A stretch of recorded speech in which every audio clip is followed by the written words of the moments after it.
It was 5 years ago this week that the Wall Street giant Lehman Brothers collapsed, setting in motion the worst economic downturn since the Depression. The Dow plunged 500 points the next day, and look at where it hit bottom in early 2009. Since then, though, it has made a remarkable recovery, up 139%. But we also notice this. Over those same 5 years, folks who depend on interest from bank CDs for income have seen the average return plunge from 2.5% to less than 1/4%. As Anthony mentioned, the Fed chairman warned that Washington could still wreck the economy, and the chances of that seem higher tonight. Congress is facing two deadlines in the next 3 weeks. One to fund the government, the other to increase the amount the U.S. can legally borrow. If Congress doesn't act, the government could shut down or it could default on its debts. But Republicans in the House said today that they won't pass those bills unless they can drop all of the funding for the Affordable Care Act, known as Obamacare.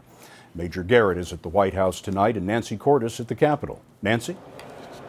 Well, Scott, that sets up a standoff with Democrats that is going to need to be resolved within the next 12 days. That's when the government is going to start running out of money if Congress doesn't act. Speaker Boehner was forced into the risky strategy by his right flank and made it clear today it was not his first choice. We listened to our colleagues over the course of the last week. We have a plan that they're happy with. We're going forward.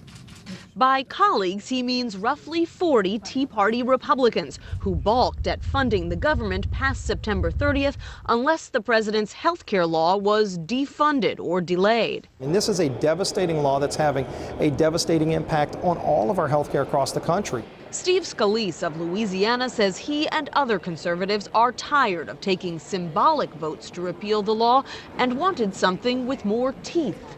But you know the Senate is never going to vote for that. So is this just a recipe for a government shutdown? Well, more and more senators are recognizing how devastating this law is. They're on a different planet.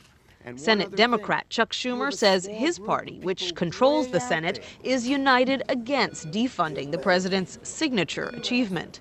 This small group of people, who even Republicans know are off the deep end on this issue, have the Republican leadership in the House so shaken and scared that that leadership's going along with this insane plan. Senate Republicans almost unanimously oppose this plan put forward by their House counterparts. They all oppose the president's health care law, too. They just don't feel, Scott, that government funding or the economy should be put at risk because of it.